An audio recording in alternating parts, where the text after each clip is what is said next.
धियो यो नः प्रचोदयात्।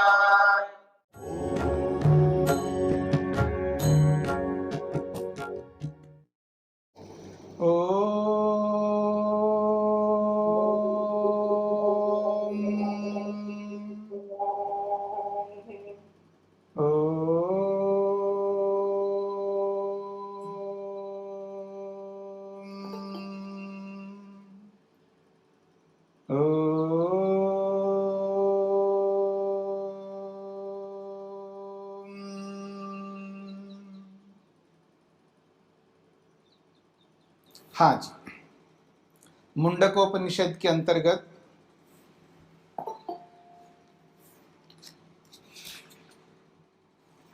प्रथम खंड में 7 श्लोक हो गए हैं। 8वें श्लोक को लेकर के हम आगे चर्चा कर रहे हैं। परमात्मा का प्रसंग चल रहा है। तपसा चीयते ब्रह्म ततः अन्नम अभिजायते। अन्नात् प्राणः मनः सत्यम लोकाः कर्मसु च अमृतम। कहा जा रहा है ब्रह्म तपसा चीयते। ब्रह्मा परमात्मा जो है तपस्या से चीयते। चीयते का अर्थ होता है बढ़ता है। अब परमात्मा का बढ़ना क्या होगा? क्योंकि सिद्धांत ये है परमात्मा में न तो ह्रास होता है न वृद्धि होती है, न परमात्मा कम होता है न बढ़ता है। लेकिन बोला जा रहा है ब्रह्म तपसा चीयते। परमात्मा जो है तपस्या करके चीयते बढ़ता है। तो अब यहां अभिधा अर्थ नहीं निकलेगा।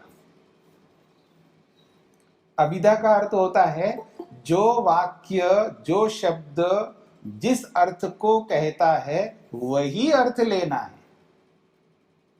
इसको कहते हैं अभिधा।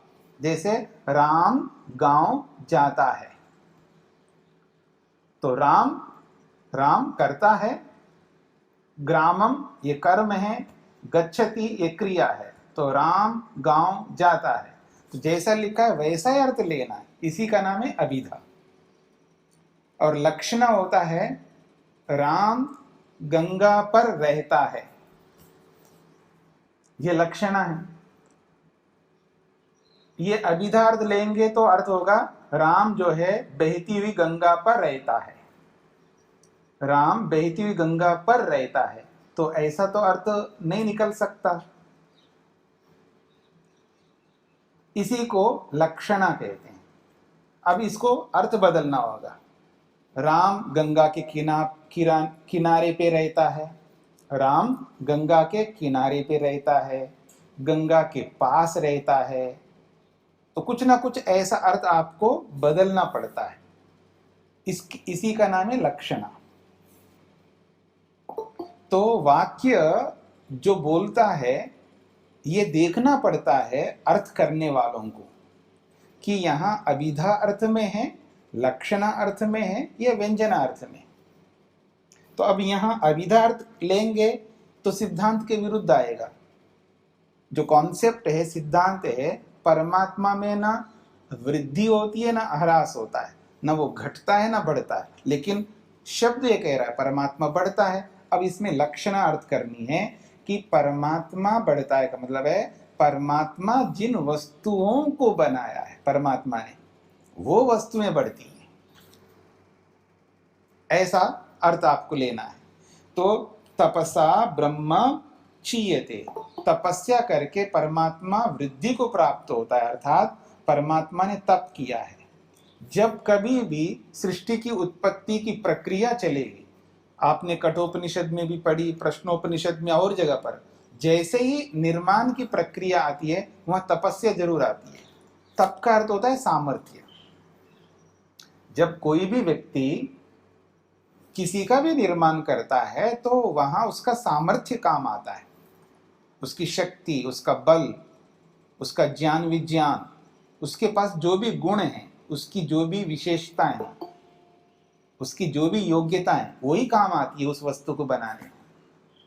तो परमात्मा में सामर्थ्य तो बहुत हैं, ज्ञान है, बल है, ऐसी बहुत सारे गुण हैं परमात्मा में। तो यहाँ पर तप जो है उसके ज्ञान के लिए आता है, उसके सामर्थ्य के लिए आता है। तो परमात्मा ने अपने तप से यानी अपने ज्ञान से, अपने सामर्थ्य से, बल से समस्त पदार्थों को बढ़ाया। तो ब्रह्मांड बढ़ता है तो इसका मतलब है परमात्मा बढ़ता है। जैसे लोक में जब उसका बेटा बढ़ता है तो माँ बढ़ रही है, उसका धन बढ़ रहा है तो मैं बढ़ रहा हूं। समझ रहे हैं ना आप लोग? तो लोक में भी हम लोग बोलते हैं हाँ ये बहुत बढ़ता जा रहा आदमी। आदमी कहाँ बढ़ रहा है? उसका धन बढ़ रहा है, उसके मकान बढ़ रहे हैं, उसकी जमीन बढ़ रही है। तो उसकी जो संपदाएं हैं उनके बढ़ोतरी को उसकी बढ़ोतरी बोला जाता है।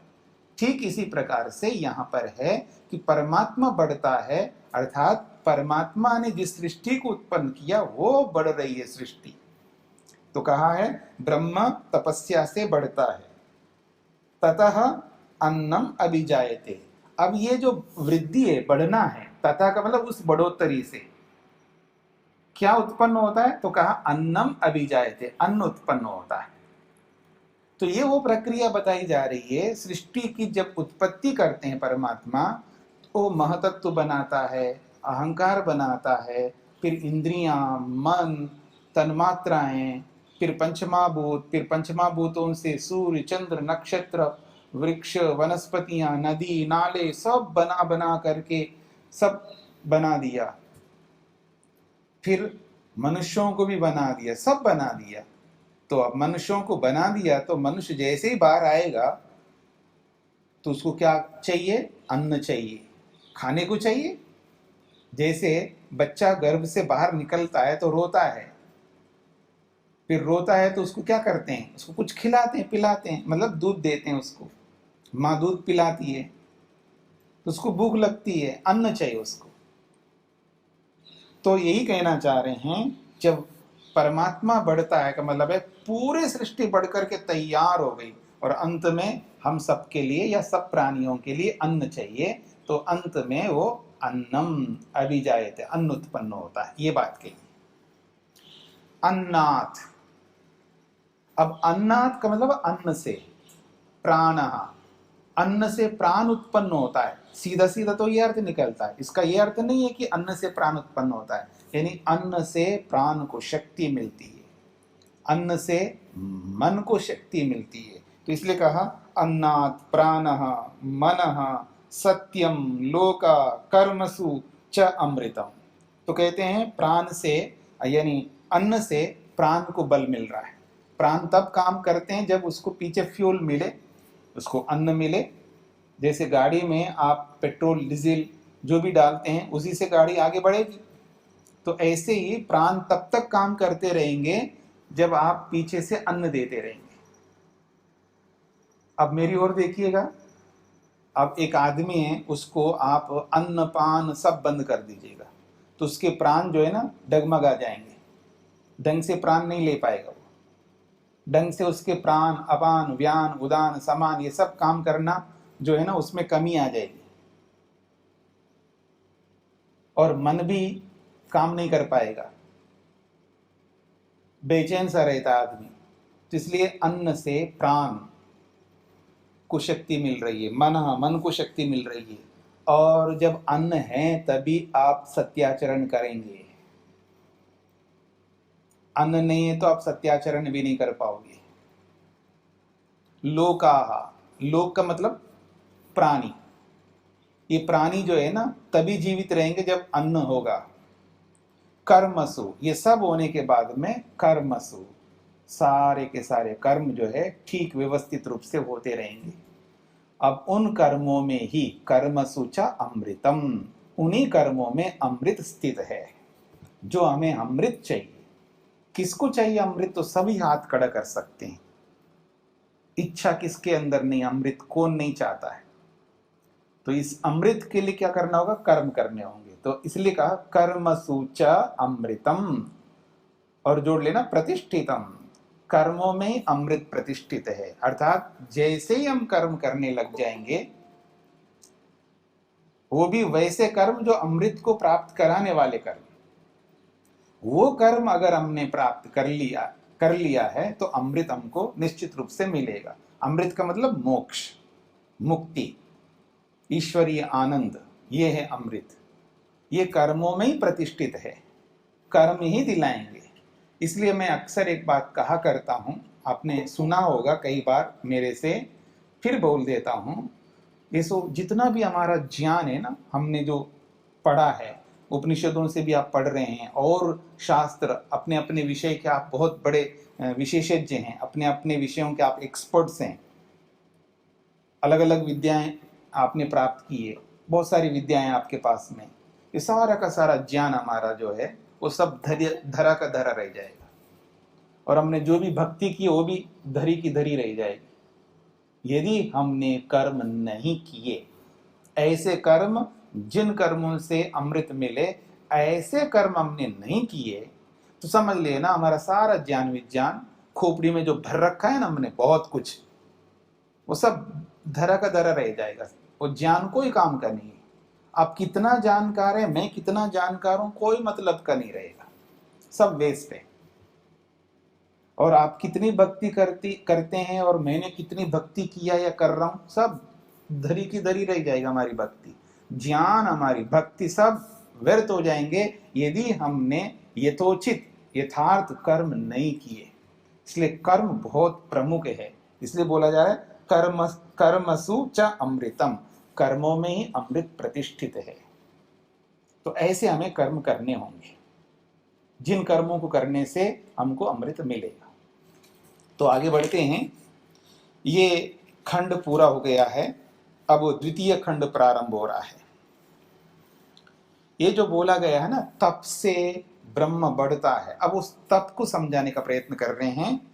यह सर्वज्ञ सर्वविद यस्य ज्ञानमयं तपः तस्माद् एतद् ब्रह्म नाम रूपम अन्नम च जायते।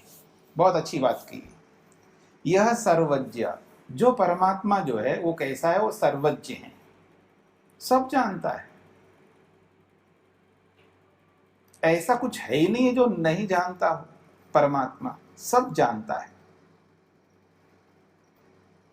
इसलिए मैं एक बात कहा करता हूं, ये जो झगड़े होते हैं ना आपस में, पति पत्नी के बीच में, गुरु शिष्य के बीच में, माँ बेटी के बीच में, भाई भाइयों के बीच में, बहनों के बीच में, सबके बीच में जो भी हम रहते हैं साथ में, सबके बीच में कुछ ना कुछ होता रहता है। किसी भी प्रकार का झगड़ा हो, झगड़े जो है ना, एक दो प्रकार के नहीं, 81 प्रकार के झगड़े करते हैं आप। मैं ये कह सकता हूं कि आप में से कोई ऐसा आदमी नहीं है जो झगड़ा नहीं करते हो। हाँ ठीक है, आप बेलन चिमटा लेकर के नहीं झगड़ते होंगे, बहुत अच्छी बात है, अच्छी बात है, लेकिन झगड़ा नहीं करते हो ऐसा तो नहीं हो सकता। बहुत झगड़ते हैं, झगड़ते ही रहते हैं आप। तो इतने प्रकार हैं, समझ रहे मेरी बात को। ये क्यों होते हैं झगड़े? इसलिए क्योंकि हम एक दूसरे को पहचानते नहीं हैं। हम मिलकर के तो रहते हैं लेकिन उनको पहचानते नहीं हैं। इसलिए जिसके साथ में भी रहना हो, सबसे पहले उसको पहचानो, वो कैसा आदमी है।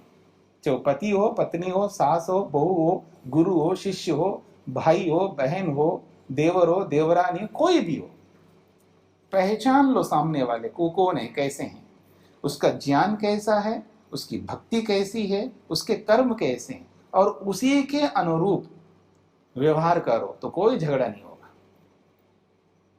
हम ऐसा नहीं करते। सामने वाले के ज्ञान के अनुसार अपने आप को नहीं बनाते हैं, हम अपने ज्ञान के अनुसार जीते हैं, इसलिए सामने वाले से हमको झगड़ा करना पड़ता है। सामने वाले कर्मों को देख करके हम अपने आप को वैसा नहीं बना पाते हैं, इसलिए हमको झगड़ना पड़ता है। सामने वाले की भक्ति के अनुसार अपनी भक्ति को करना नहीं पड़ता, इसलिए हम ऐसा झगड़ा करते हैं। मेरा अभिप्राय ये नहीं है कि सामने वाले पाप कर्म करता है तो हम भी पाप करें, इसलिए दोनों समान हो जाएंगे तो झगड़ा नहीं करेंगे, ये नहीं कहना चाह रहा, उल्टा अर्थ नहीं लेना।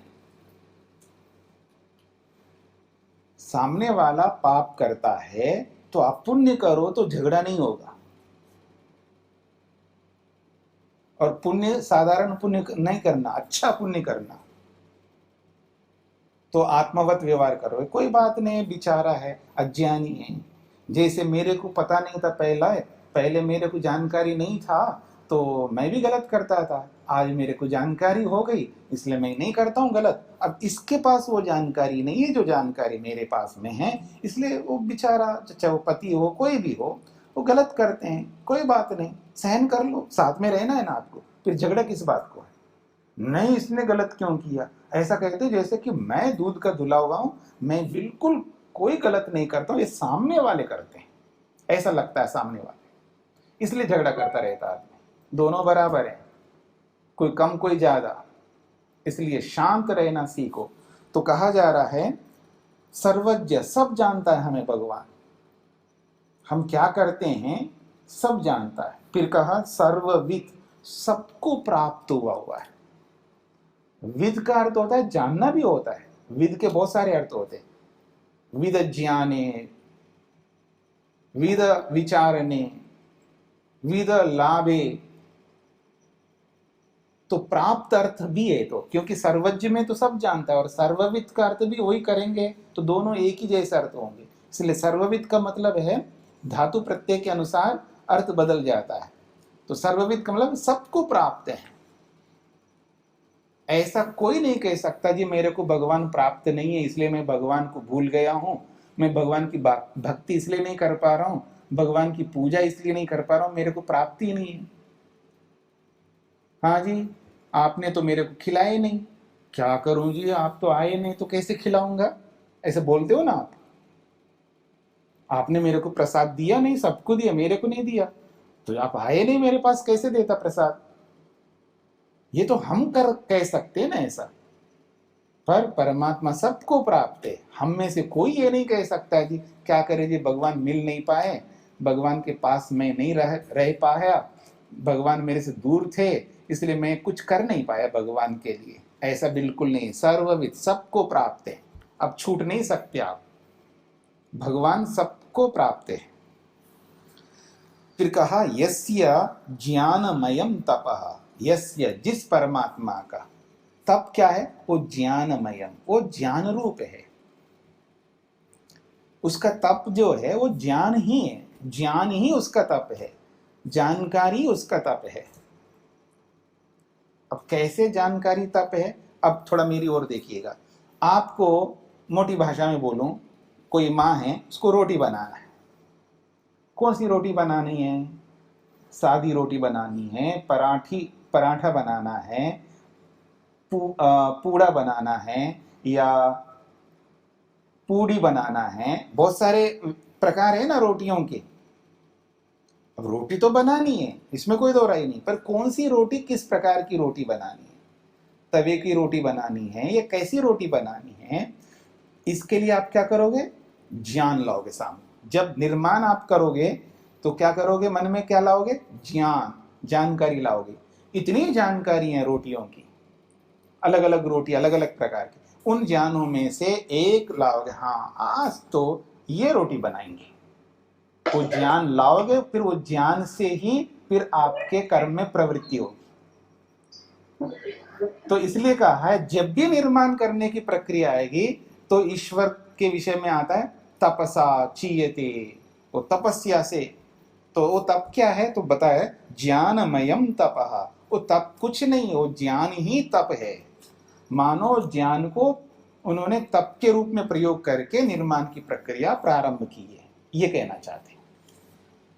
तस्मात्, इसीलिए, एतद् ब्रह्म नाम रूपम अन्नम च जायते, तस्मात्, उसी ज्ञान रूपी तप से, एतद् ब्रह्म, ये जो ब्रह्म है ये जायते, उत्पन्न हुआ। यहाँ ब्रह्म का अर्थ है वेद, ब्रह्म शब्द के बहुत सारे अर्थ होते हैं ना, तो यहाँ ब्रह्म का अर्थ है वेद, क्योंकि वेद भी तो प्रकट करना है ना परमात्मा को। नाम, सबके नामों को प्रकट करना है।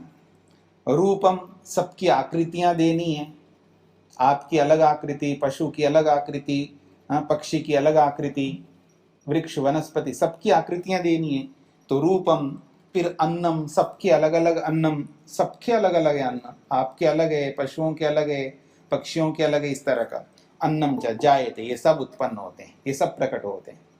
तस्मात्, उसी ज्ञान रूपी तप से, उसी सर्वज्ञ परमात्मा से।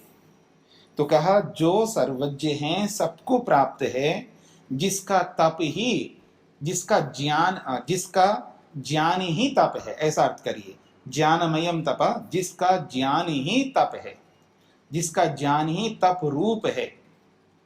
तस्मात्, उस ज्ञान रूपी तप से, एतद् ब्रह्मा, ये वेद भी, ये नाम, सबके नाम। देखिए, सबके नाम का मतलब है आपके नाम नहीं, आपके नाम तो आप रखते हो, सब सूर्य, चंद्र, नक्षत्र, पृथ्वी, जल, वायु, जो भी नाम है ना, ये आपने, हमने नहीं रखे, ये हमारे पूर्वजों ने रखे हैं, ये सब परमात्मा ने रखा है नाम। महतत्व, बुद्धि, अहंकार, तन्मात्राएं, सूर्य, चंद्र, नक्षत्र, पृथ्वी, पहाड़, जो भी पर्वत, ये सारे शब्द जो है, ये सब नाम जो है परमात्मा ने रखे हैं। और सबकी आकृतियां, ये सब परमात्मा ने जायते, ये उत्पन्न किया है। किससे उत्पन्न हुआ ये सब? उसके ज्ञान रूपी तप से, यानी उसके परमात्मा के सामर्थ्य से, ये बात कही है। अच्छा, अभी प्रारंभ नहीं हुआ द्वितीय खंड, ये प्रथम खंड के अंतिम श्लोक है। अब प्रारंभ हो रहा है द्वितीय खंड का पहला श्लोक।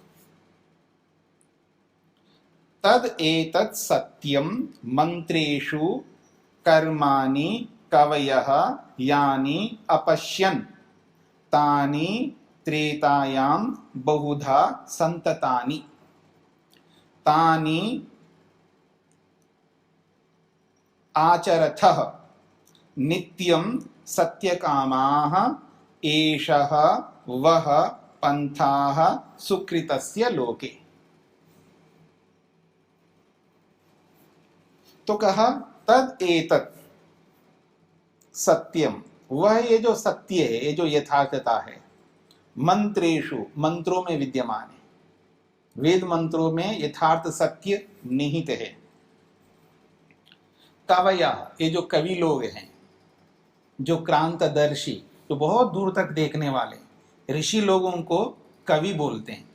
ऋषियों के जो अपर नाम है वो कवि है, क्योंकि ऋषि लोग ही बहुत दूर तक देखते हैं। हम लोग तो बहुत दूर तक नहीं देखते हैं, हम तो बहुत थोड़ा सा ही देख पाते हैं, दूरी, हमारी दूरी बहुत कम है। पहले भी बोला था मैंने, हम बहुत अधिक से अधिक हम अगले जन्म तक देखते हैं, पर ऋषि लोग बहुत दूर तक देखते हैं।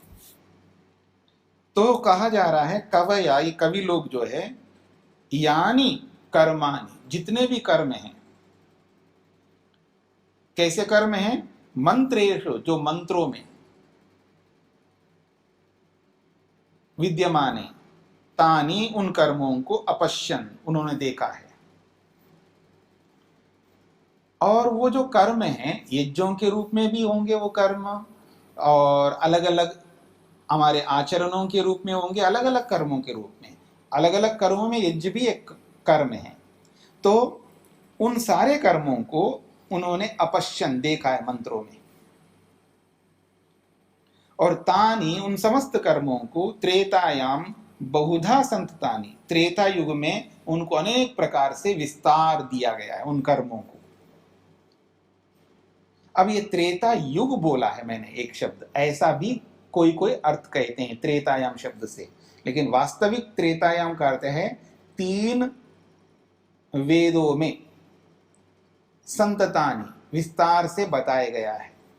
त्रेतायाम शब्द का अर्थ है 3 वेदों में।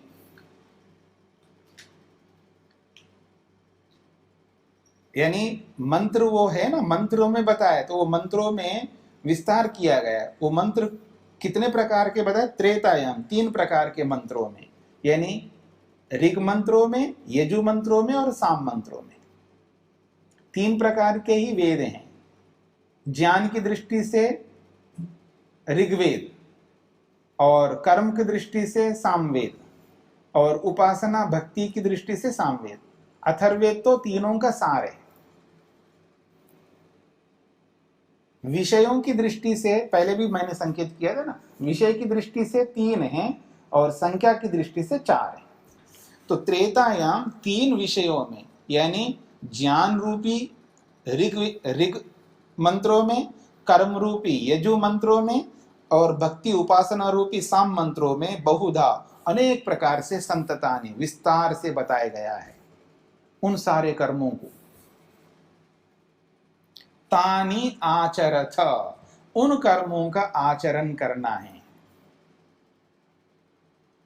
सत्यकामाः, हे सत्यकाम, सत्य की कामना करने वाले लोगों, हम लोगों के लिए भी संकेत है।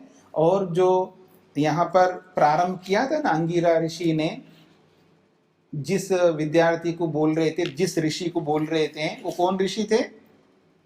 शौनक।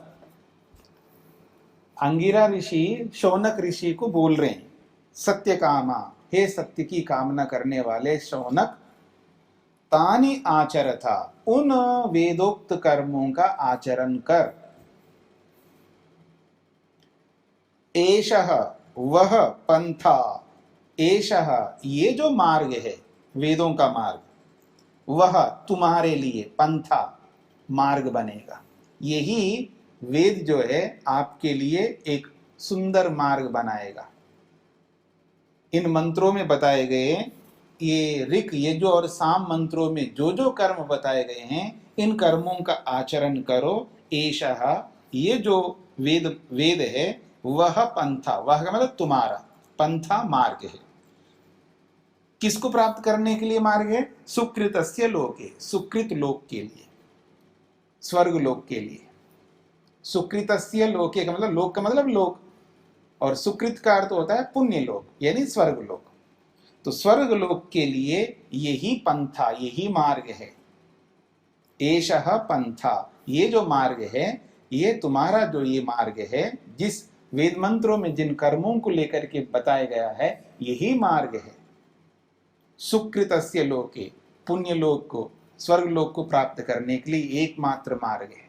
इसलिए वेद कहता न अन्यः पंथा विद्यते अयनाय, अयन के लिए यानी सुकृत लोक को प्राप्त करने के लिए और कोई रास्ता नहीं है, यही रास्ता है। कौन सा?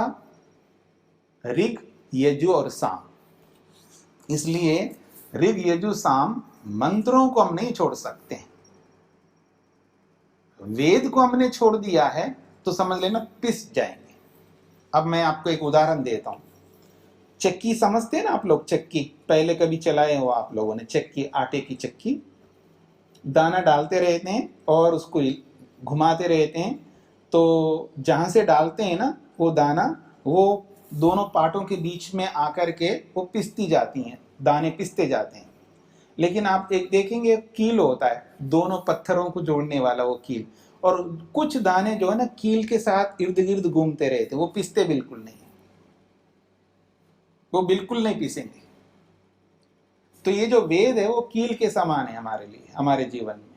उस कील को पकड़े रखो, हम पिसेंगे नहीं, अर्थात दुखी नहीं होंगे, अशांत नहीं होंगे, अतृप्त नहीं होंगे, असंतुष्ट नहीं होंगे, भयभीत नहीं होंगे, परेशानियां नहीं होंगे जीवन में, खुशियां ही रहेंगी, क्योंकि हम पिसेंगे नहीं, हम क्लेशित नहीं होंगे।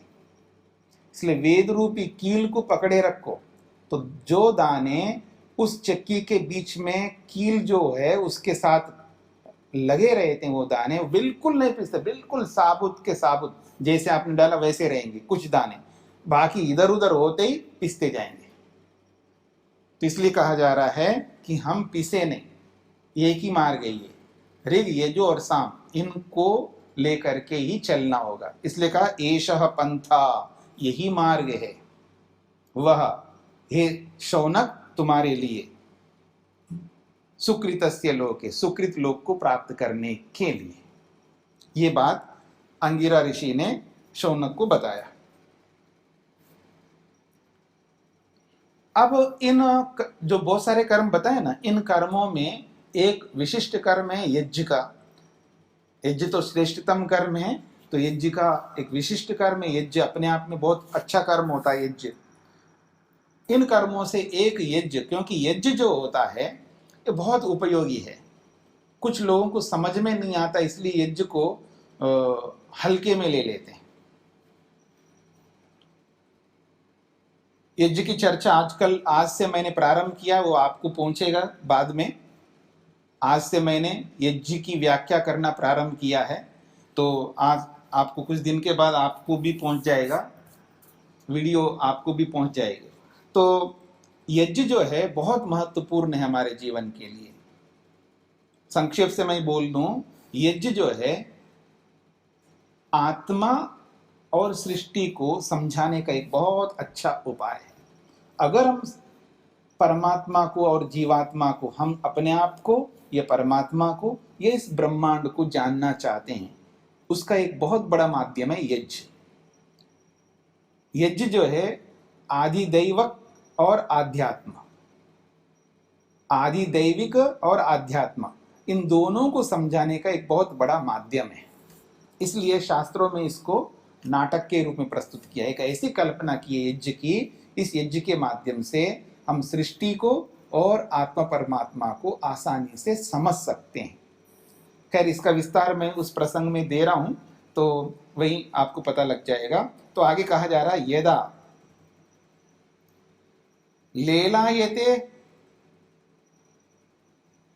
हाँ, यदा लेलायते ही अर्चि समिद्धे हव्यवाहने तद आज्य भागौ अंतरेण आहुतिः प्रतिपादयेत् श्रद्धया हुतम्। यदा लेलायते हि अर्चिः समिद्धे हव्यवाहने तद आज्य भागौ अंतरेण आहुतिः प्रतिपादयेत् श्रद्धया हुतम्। यदा का मतलब जब, अर्ची ही, अर्ची कहते हैं अग्नि को।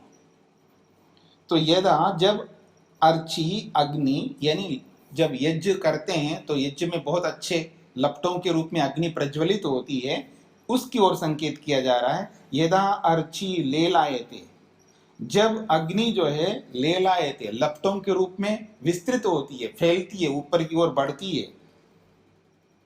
फिर कहा समिद्धे अव्यवाहने, हव्यवाहने बहुत अच्छा शब्द है, हव्य को ले जाने वाली है, ये अग्नि का विशेषण है। ये अग्नि शब्द का विशेषण अलग नाम है, अग्नि को ही कहा जा रहा हव्यवाहने। यानी अग्नि क्या करती है, हव्य, हव्य कहते हैं जो हम देते हैं अग्नि कुंड में, यज्ञ कुंड में, जो भी हम हवि के रूप में घी सामग्री जो कुछ भी आप डालते हैं उसको हव्य कहते हैं यज्ञीय भाषा में। तो हव्य को ले जाने वाली अग्नि समिद्धे प्रदीप्त हो जाती है, यानी हव्य को ले जाने वाली अग्नि समिद्धे जब प्रदीप्त हो जाती हैं, तो उस प्रदीप्त हो जाने पर हर्ची लेलायते, तब अग्नि जो है लपटों के रूप में अपने विस्तार को प्रकट कर देती है।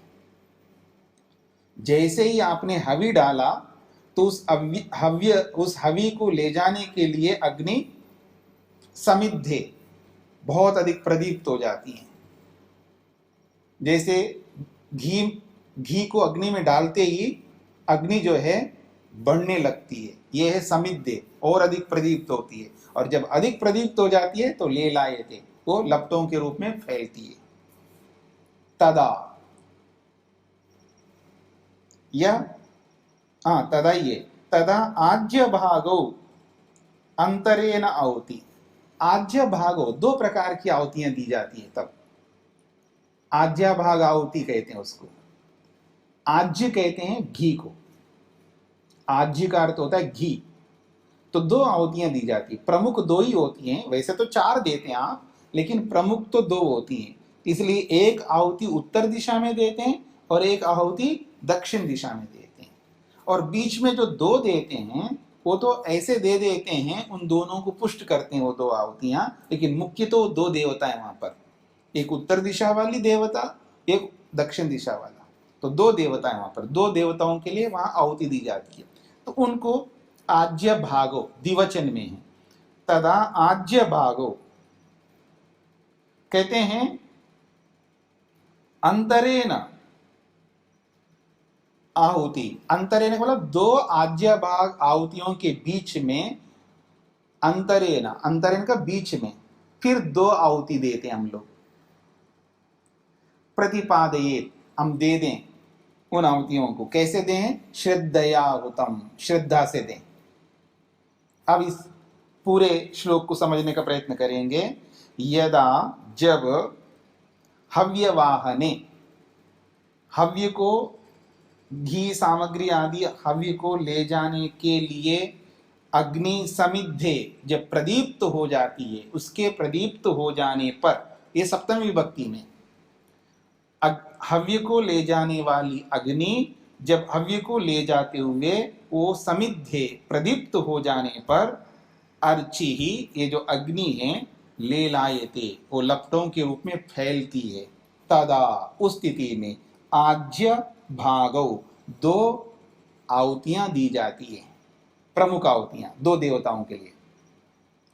फिर अंतरेण आहुति, और उन दोनों आहुतियों के अंतरेण बीच में, उन दोनों आहुतियों के बीच में आहुति, ये आहुति जो है ये द्विवचन में, वो दो आहुतियां और डालते हैं।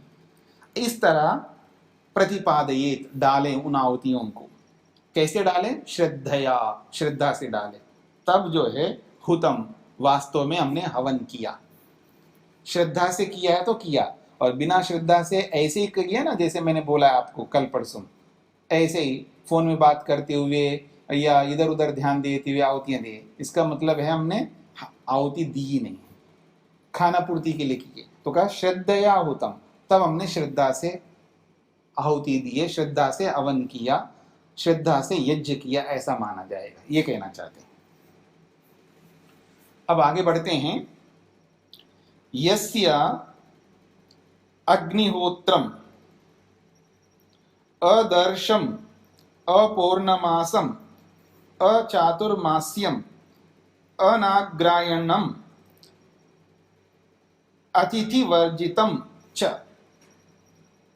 अहुतम अवैश्वदेवम अविधिना हुतम। फिर कहा असप्तमान तस्य लोकान हिनस्ति। असप्तमान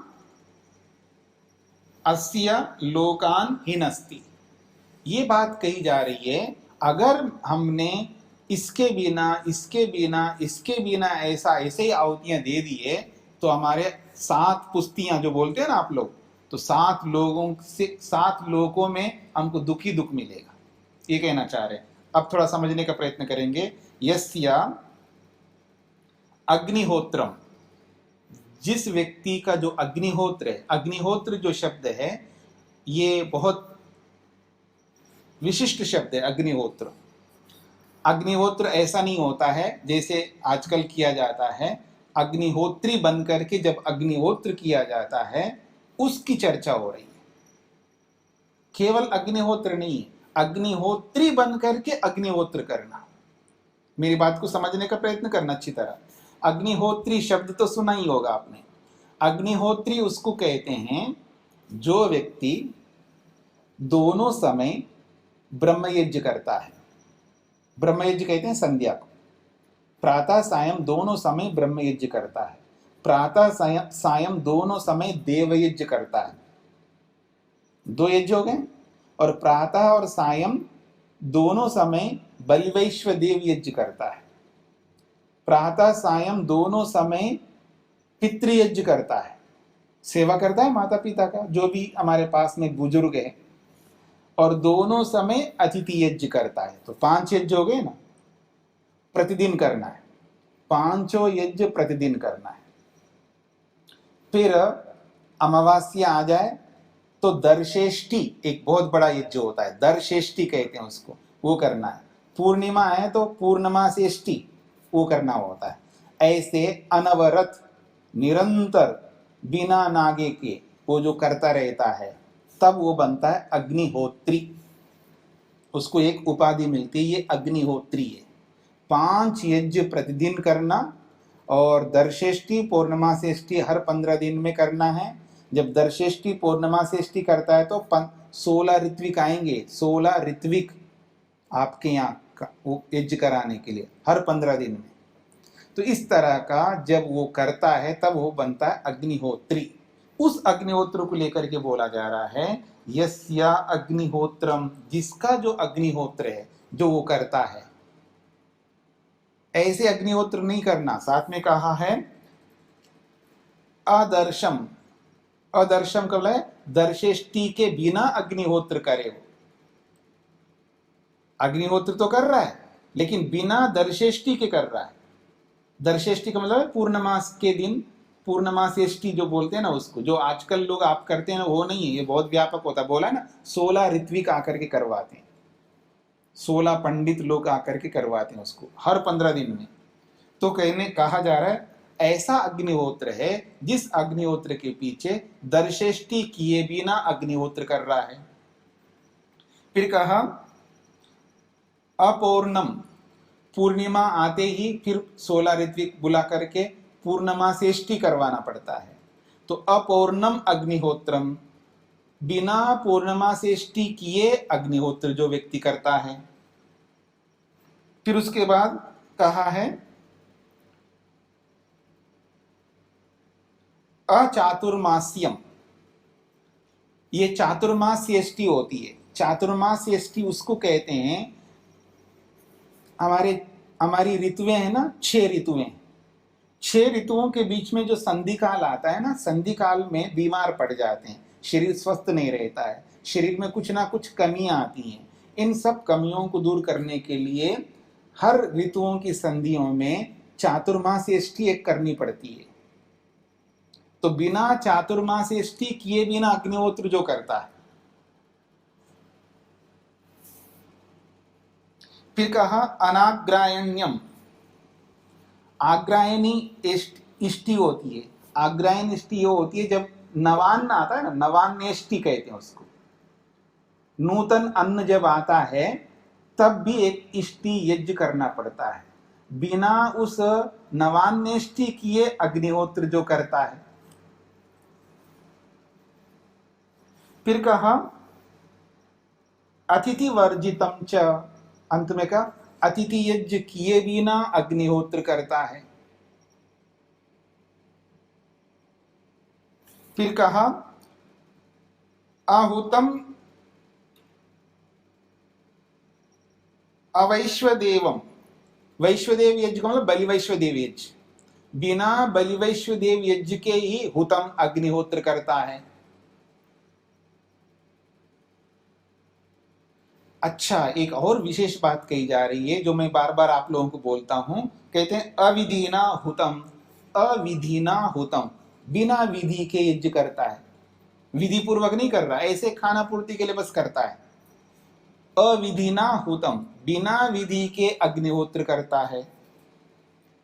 अब कहा आसप्तमान तस्य लोकान हिनस्ति, ऐसे करने वाले व्यक्ति की असप्तम 7 लोकों तक उसको हिनस्ति, वो दुख देगा। ये ऐसा अग्निहोत्र जो अग्निहोत्र कर रहे हैं, वो अग्निहोत्र जिस अग्निहोत्र में दर्शेष्टि, पूर्णमासेष्टि, चातुर्मासेष्टि, आग्रायणेष्टि, अतिथि यज्ञ और बलिवैश्वदेव यज्ञ, इन सब के बिना अगर हम अग्निहोत्र करते हैं तो ऐसे व्यक्ति को वो अग्निहोत्र आसप्तमान लोकान, 7 लोकों तक हिनस्ति, दुख देता रहेगा वो अग्निहोत्र उसको। ये इस श्लोक का अर्थ है। पकड़ में नहीं आए तो अंत में पूछ लेना। अंत में क्या, अभी पूछ लेना, समाप्त हो गया, क्योंकि बहुत सारे प्रश्न आएंगे आपके, इसलिए यहां पर प्रश्नोत्तर कर लेते हैं। हाँ, प्रश्नोत्तर ही करना होगा। हाँ जी स्वामी जी, पूर्णमासी और अमावस्या का है तो उसमें हम लोग तो 3 मंत्र हैं वही कर लेते हैं, क्या इसकी विशेष विधि है कोई? हाँ जी, हाँ जी, वो तो ऐसे ही कर लेते हैं। लोगों ने पुस्तकें बना दी हैं और पुस्तकों में देख करके आप लोग ऐसे आहुतियां देते हैं। वास्तविक विधि जो है ये अलग होती है। उसमें 16 ऋत्विक आते हैं हर 15 दिन में, फिर उनसे वो पूर्णमासेष्टि और अमावास्येष्टि करवाना पड़ता है हर गृहस्थी को। तो उसमें स्वामी जी ने कहीं लिखा हुआ वर्णन उसका, कैसे उसको हम लोग करें? स्वामी जी संस्कार विधि। देखिए, संस्कार विधि तो केवल संस्कारों के लिए है। जी वो संस्कार विधि में हर चीज नहीं लिखी जाती है। संस्कार विधि में केवल स्मार्त यज्ञ हैं। दो प्रकार के यज्ञ होते हैं, एक श्रोत यज्ञ और एक स्मार्त यज्ञ। रही बात स्वामी दयानंद की, स्वामी दयानंद सरस्वती जी ने कहा है ऋग्वेद आदि भाष्य भूमिका में कि जो जो यज्ञ हैं, जो श्रोत ग्रंथों में बताए गए हैं, ब्राह्मण ग्रंथों में बताए गए हैं, वहां पर देख करके उनको किया करें। स्वामी दयानंद ने वह निर्देश दिया है ऋग्वेद आदि भाष्य भूमिका में। उसकी व्याख्या मैं नहीं करूंगा, मैं वही व्याख्या कर रहा हूं जो करना है। यज्ञों की व्याख्या के बारे में उसको समझने के लिए, उनको करने के लिए श्रोत ग्रंथों को, ब्राह्मण ग्रंथों को देख ले, वहां पर उनका विस्तार किया है और वहीं से समझ ले, वहीं से कर ले, ऐसा वो लिखते हैं वहां पर ऋग्वेद आदि भाष्य भूमिका में। संस्कार विधि तो केवल संस्कारों से संबंधित है। ये स्मार्त यज्ञ कह ले। दो प्रकार के यज्ञ होते हैं, श्रोत यज्ञ और स्मार्त यज्ञ। जो आप अग्निहोत्र करते हैं वो श्रोत यज्ञ के अंतर्गत आता है। तो आप लोग श्रोत यज्ञों में से एक यज्ञ को करते हैं जिसका नाम है अग्निहोत्र। और स्वामी जी लिखते हैं अग्निहोत्र से लेके अश्वमेध पर्यंत यज्ञ हैं, वो बार बार लिखते हैं। खैर, आप लोग विस्तार से मेरे प्रवचनों को सुन लेना। इस संदर्भ में मैं आज से ही प्रारंभ किया है, तो आपके पास जैसे वो तैयार हो जाएगा भिजवा दूंगा। हाँ जी, आप पूछिएगा। स्वामी जी नमस्ते। स्वामी जी जी, अभी बलिवेश्वर यज्ञ और अतिथि यज्ञ ये सब हम जब यहाँ पर है तो नहीं कर सकते, तो वो कहते हैं पाप का होगा। हाँ, नहीं, आप कहीं भी दुनिया में रहो कर सकते हैं। कैसे कर सकते हैं? अतिथि यज्ञ पितृ यज्ञ कैसे कर सकते हैं यहाँ से? ऐसा है, पितृयज्ञ जो है, पितर जो होते हैं अपने माता पिता नहीं तो कोई भी वृद्ध होते हैं वही पितर बन जाते हैं। यहाँ तो कोई वृद्ध भी नहीं मिलते हैं। उसका भी उपाय बता देता हूँ मैं। पर बलिवेश्वर देव यज्ञ तो कर सकते हैं आप। जो भी आपके यहाँ कुछ बनता है या कुछ आपके यहाँ पशु पक्षी आदि आते ही हैं, छोटे मोटे जो भी है, वो वहां पर उनको खिला दीजिएगा, वो बलिवेश्वर देव यज्ञ हो जाएगा। यहाँ पे पशु पक्षी भी नहीं आते ना स्वामी जी? नहीं नहीं नहीं नहीं नहीं नहीं, मैं कई जगह मैंने भी खिलाया वहां पर रह करके, शिकागो में और जगह में भी रह करके। आते हैं ना छोटे छोटे जो खरगोश हैं, अथवा जो गिलेरी बोलते हैं ना, स्क्रोरल क्या बोलते हैं आप उनको? वो समर में ही आते हैं, विंटर में नहीं आते। नहीं नहीं, विंटर में नहीं आते हैं। नहीं, वो टिप्पणी को दे दिया। हाँ, तो हम ऐसी जगह रह रहे हैं तो हम क्या कर सकते हैं। तो उसके लिए इकट्ठा करके रख, तो लाइक पशुओं के लिए इंडिया को थोड़े पैसे भेजना वो भी हो सकता है ना? हाँ, ऐसा भी हो सकता है ना। हम लोग ऐसा करते ही हैं कि अतिथि यज्ञ रोज घर पे, अब तो अतिथि का मतलब है बिना अतिथि के कभी भी टूट पड़े आपके घर पे, तो अब तो हमको फोन करके आना पड़ता है आप लोगों के घरों में। तो अब वो परिस्थिति नहीं रही, तो अतिथि रोज नहीं आ सकते, क्योंकि आएगा भी तो आप मिल नहीं सकते रोज। आप तो सैटरडे संडे ही मिलते हैं घर पे, बाकी दिनों में तो मिलते ही नहीं है। तो उसके लिए भी हमने एक व्यवस्था की है। अतिथि यज्ञ करना है तो हर दिन का जो भी आप नियम ये है कि एक समय, दो समय, तीन समय आप खाते हैं, जो भी खाते हैं, तो एक व्यक्ति पूरे दिन भर जो भी खाता है नॉर्मल, उसमें जितना पैसा लगता है उतना पैसे रोज रोज का निकाल के रख दो और बेच देना हमारे को, तो अतिथि यज्ञ हो जाएगा आपका। मतलब ना करने की अपेक्षा है। अब घर में रोज तो आप बुला नहीं सकते, हमारे को का मतलब है किसी को भी भेजो। मैं ये नहीं कहना चाह रहा हूँ मेरे को भेजो, जिसको भी आप अतिथि मानते हैं। जो भी अतिथि वो होता है, एक व्यक्ति नहीं होता, याद रखना। अतिथि बहुत सारे प्रकार के होते हैं, मतलब अलग अलग विद्याओं को जानने वाले अलग अलग होते हैं, एक ही प्रकार के अतिथि नहीं होता है। तो जिस विद्या को आपको प्राप्त करना है, किसी ना किसी माध्यम से आपको प्राप्त हो ही रहे। जब घर पे आकर के अतिथि जो है आपको विद्या प्रदान करता है, और आजकल बाहर रह करके, दूर रह करके विद्या प्रदान करते हैं, तो अलग अलग विद्याओं को देने वाले जो भी अतिथि बनेंगे उन सबको भेज सकते हैं आप। बाकी लोग म्यूट करके रखिएगा। हाँ जी, हाँ श्वेता जी बोलिए। सो देव यज्ञ दो बार करना, क्या 2 बार ही करना पड़ेगा? शाम को जब सायंकाल के बाद तो सुबह दे देते हैं हम लोग, हाँ तो ये सही नहीं है? देखिए, सही और गलत की बात तो अलग है। होता क्या है, आज हमने जो भी अपना स्केड्यूल, अपनी दिनचर्या बनाई है ना, पूरी दुनिया की बात कर रहा हूँ मैं, केवल आपके लिए नहीं कह रहा हूँ। जो भी हमने दिनचर्या बनाई है, हमने लक्ष्य को ध्यान में रख करके, अपने प्रयोजन को ध्यान में रख के, ये अपने जीवन को ध्यान में रख करके कोई दिनचर्या आज बनाई नहीं जाती है। आज दिनचर्या बनाई जाती है कोई नौकरी को, कोई व्यापार को, कोई किसी को, कोई स्कूल को, कोई किसी ना किसी को ध्यान में रख करके सब लोग दिनचर्या बना के रखते हैं।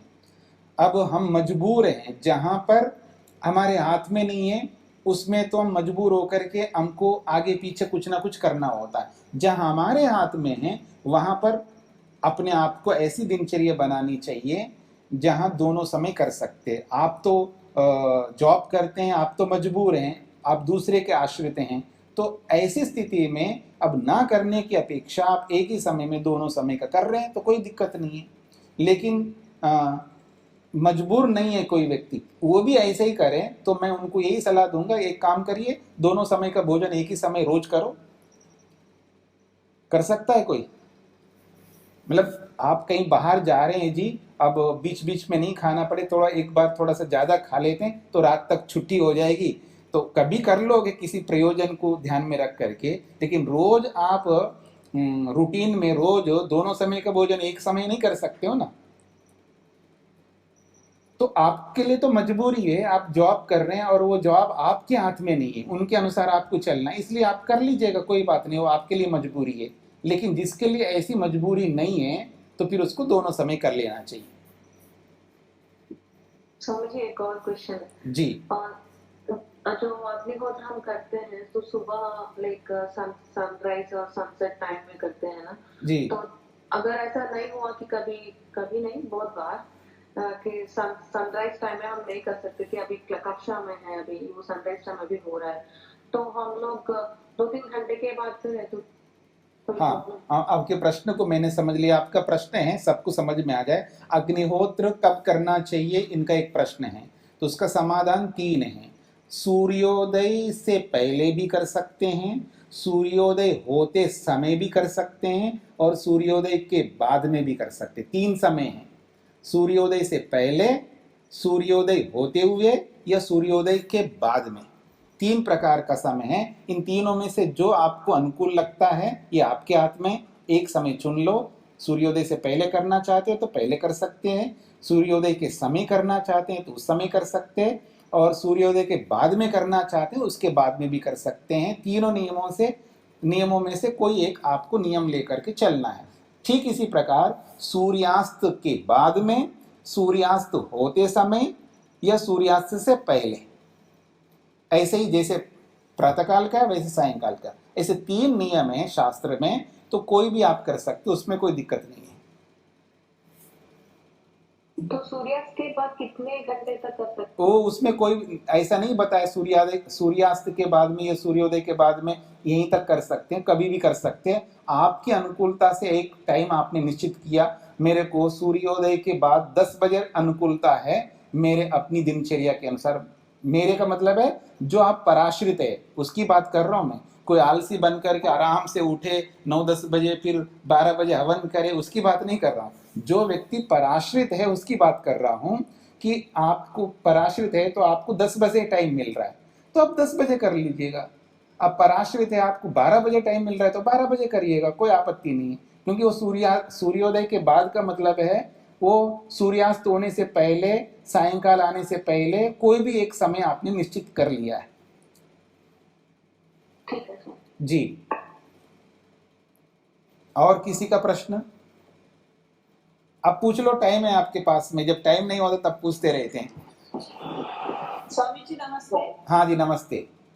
स्वामी जी आज सप्तमान आया है जो, हाँ जी, इसका थोड़ा इसके बारे में बताएंगे? आ सप्तमान 7 लोकों तक आ जब जुड़ जाता है ना, जैसे आ सप्तमान यहाँ है ना, तो जैसे मैं कहूँ अग्निहोत्र से लेके अश्वमेध पर्यंत, तो ये भी बोल सकता हूँ अग्निहोत्र से लेकर अश्वमेध यानी अश्वमेध तक।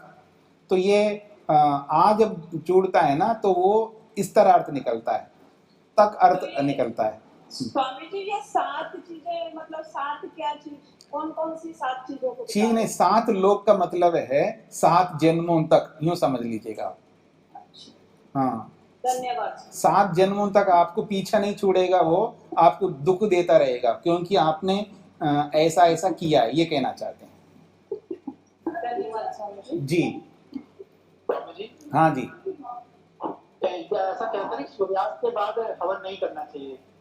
नहीं, लोग तो कुछ भी कहते हैं, ऐसा कुछ नहीं है, सूर्यास्त के बाद भी कर सकते। जब शास्त्र कहता है कि 3 समय निर्धारण कर लो आप, सूर्यास्त से पहले, सूर्यास्त होते समय या सूर्यास्त के बाद में कर सकते हैं। नहीं, वो इस तरह से कहते हैं ना कि क्योंकि थोड़ा कार्बन जल से निकलता है तो वो पौधे जो है सोख लेते हैं, इसलिए वो सनसेट से पहले ही करना चाहिए। ऐसा नियम नहीं है। देखिएगा, जैसे जैसे रात होती है वैसे वैसे और ज्यादा लाभ मिलेगा।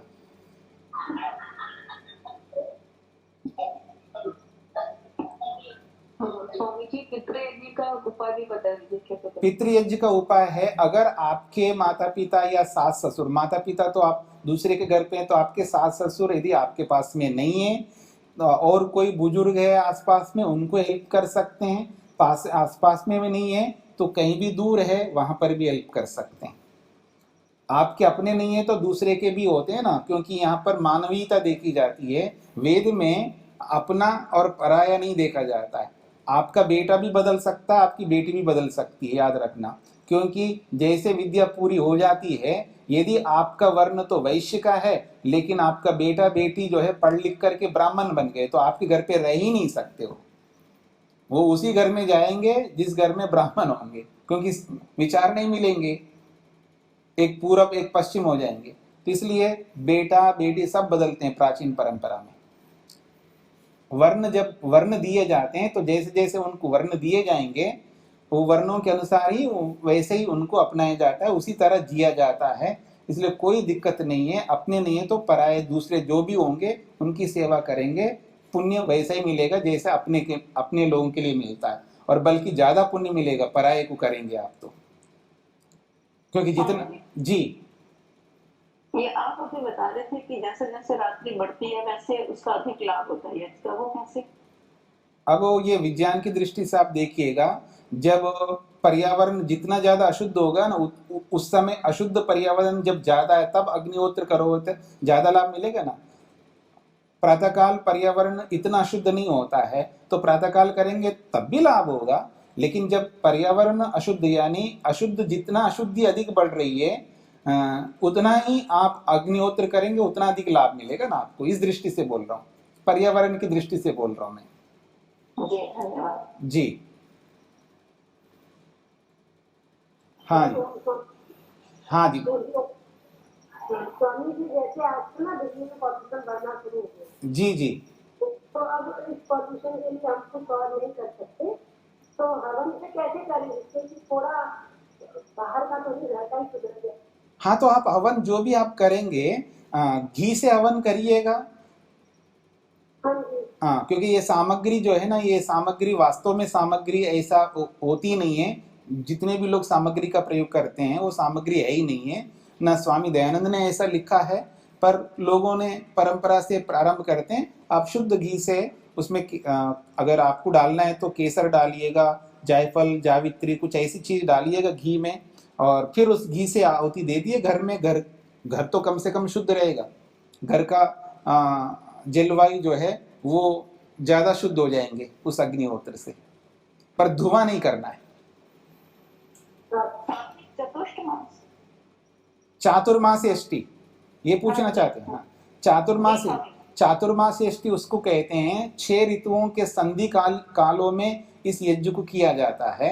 इससे जो हमारे जीवन में जो रोग आएंगे या हमारे जीवन में जो कमी आती है शारीरिक रूप से, उसको वो दूर करता है। रोग नाशक वो रोग नाशक यज्ञ कहलाता है उसको। कब होगा ये, कौन से उसमें? ये जो 6 ऋतुएं होती है ना, जब एक ऋतु जाती है और दूसरी ऋतु आ रही है ना, तो 2 ऋतुओं के जो संधि काल होता है उस समय करना होता है। तो मंत्र यही होते हैं या विशेष? नहीं, वो अलग यज्ञ है, वो अलग यज्ञ है। ये परिपाठी जो है, ऐसा है, ये परिपाठी आर्य लोगों में आज बंद सा हो गया। आर्य लोग जो है ना, वास्तविक परिपाठी को भूल गए हैं, नई परिपाटियां चला दी है। तो फिर पता कैसे चलेगा उनका स्वामी जी? ऐसा है, उस चातुर्मास्यष्टि तो बहुत बाद में आएगा। पहले आप दर्शेष्टि करो, पहले आप अग्निहोत्री बन जाओ। पहले अभी बहुत लंबा मत देखे, पास में देखे, पहले अग्निहोत्री तो बन जाओ। अग्निहोत्री बनने का मतलब 5 यज्ञ रोज करना स्टार्ट करो। उसको करते ही आपके पसीना निकल जाएगा, ठीक है ना। पहले अग्निहोत्री बन जाओ, फिर वो चातुर्मास्यष्टि में जरूर बताऊंगा। पहले अग्निहोत्री बन के ये 5 यज्ञ कर लो, फिर उसके बाद दर्शेष्टि यज्ञ और पौर्णमासी यज्ञ करो, तो देखते हैं आप कितना कर पाएंगे। उसके बाद क्रम आएगा चातुर्मास्यष्टि। क्रम से होता है ना, मतलब एक को छोड़ करके आगे 1 2 पहली सीढ़ी दूसरी सीढ़ी को छोड़ करके एकदम छलांग नहीं कर सकते ना, 10वीं सीढ़ी में नहीं बैठ सकते हम, क्रम से जाएंगे। पर शरीर की निरोगता का सवाल है ना उसमें, फिर इसलिए मैं पूछ रही थी। शरीर की निरोगता के लिए बहुत सारे उपाय वो बता दूंगा मैं, वो कर लेना आप। आयुर्वेद के अनुसार खाना पीना ये सब कर लेना, उससे आप रहेंगे। ऐसा है ना, मुख्य कर्तव्य पहले वो करते जाओ, बड़ी बड़ी बातें बाद में हम करेंगे, पहले छोटी बातें पूरी करनी होती है।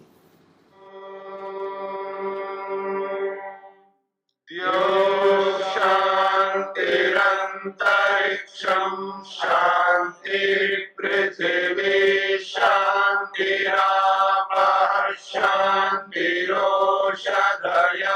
शांतिः वनस्पतयः शांतिर्विश्वे देवाः शांतिर्ब्रह्म शांति सर्वं शांति शांतिरेव शांति शांति